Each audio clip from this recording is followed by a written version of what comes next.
Let's be real. The media very rarely gets mental health stuff right, and if we're being honest, sometimes even therapists don't get mental health stuff right. And that is especially true when it comes to dissociation. Even though psychologists have been talking about dissociation for over a century, it's still very misunderstood. So today I thought we could talk about 4 common myths about dissociation and dissociative disorders and set the record straight. Hi, hello, my name is Megan, and I have a dissociative disorder called OSDD, which stands for Other Specified Dissociative Disorder, and I have a video all about what that is right here that you can check out. I'm newly diagnosed and learning so much, and I thought I would bring you all along for the ride. So before we dive into the myths, let's just talk about what dissociation even is. So there are 2 main ways that people tend to dissociate. First, you can kind of separate from your body.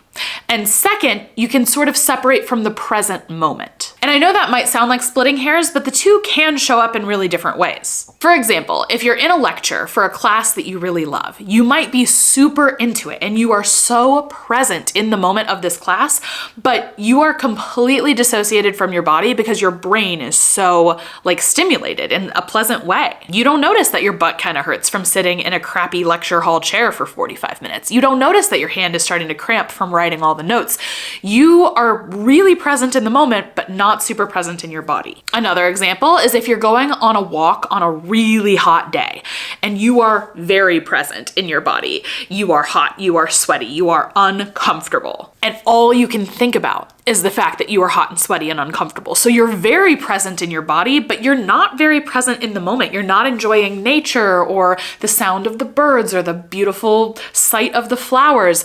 All you can think about is how uncomfortable you are. So you're present in your body, but not present in the moment. And finally, in one of the most common examples of everyday dissociation, you might be driving and experience something called highway hypnosis. Highway hypnosis is when you kind of just zone out while you're driving, and you might find yourself pulling into your driveway and be like, I don't really remember that drive. In that example, you're not very present in your body, you're doing everything off of muscle memory, and you're not very present in the moment. You're probably daydreaming or thinking about what you want to make for dinner. And this brings us to our first myth, which is that some people believe that dissociation is very rare or maybe not even real. And this just isn't true. I mean, the examples I just gave, how many of you have experienced those? My guess is most of you. One study even suggests that up to 74% of the global population experiences dissociation at some point in their lifetime. And I'll go ahead and link that study and all the others mentioned in this video in the description for you. When presented with this information, sometimes people say, okay, fine, dissociation, like mild dissociation, might be real and normal and whatever, but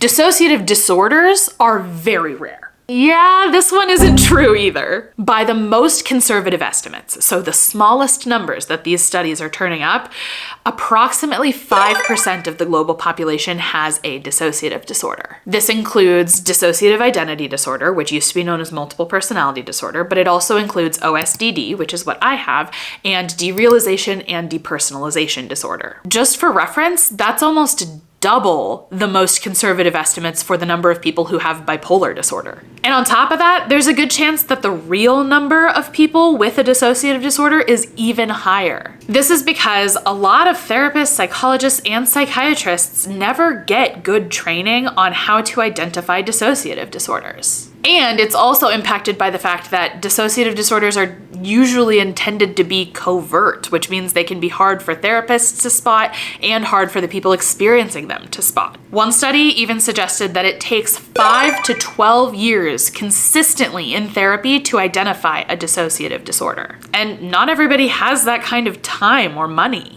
What do we want? More content. When do we want it? Right now. What do we want? More content. When do we want it? Right now. Hey guys, what's going on? What seems to be the issue? I hear that you want more content. Yes, we need more content about neurodivergence, Megan.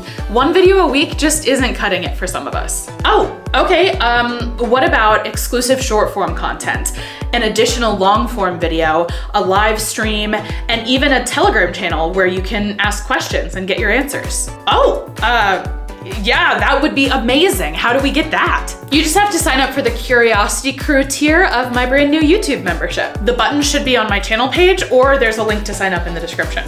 Well, that sounds great. All right, everybody, you heard her. Let's wrap it up. Let's go sign up and get our content. Myth number 3 is that I would know if someone around me had a dissociative disorder. I mean, it's pretty easy to tell who's faking. Yeah, this one's definitely a myth. This is not true at all. For a lot of people with dissociative disorders, their dissociation or their identity switches can be really obvious. And for many other people with dissociative disorders, dissociation and identity switches can be very covert and hidden, even from ourselves. The truth is, outside observers don't get to decide whether someone is faking or not. At the end of the day, it's just not your circus, not your monkeys. It's very possible to lead a life that often looks relatively normal on the outside when you have a dissociative disorder. And people who experience mental illness or neurodivergence do not owe you a performance of struggle or suffering in order for them to be valid. And finally, myth number 4 is that people with dissociative disorders are prone to violence. No! This is super not true, okay? It is super not true.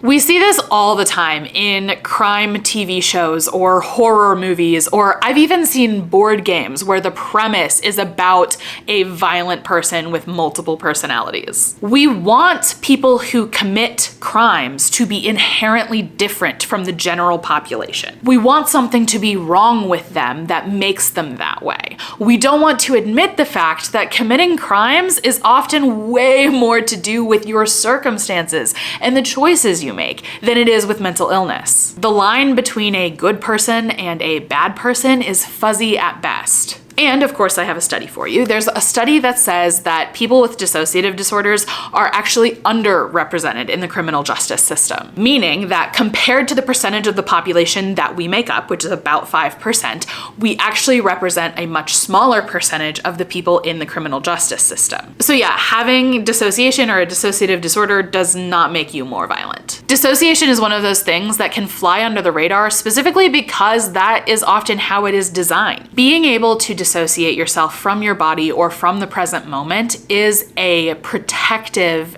adaptation. It shields you from the bad shit that's happening to you. If you were aware of your dissociation while the bad stuff was happening, it would make it less effective, because then you would also be aware of the bad stuff the dissociation is trying to protect you from. So it kind of makes sense that dissociation is often shrouded in mystery. But my hope is that as more people discover their own dissociation and dissociative disorders and talk about that experience, we can become more educated and more accepting.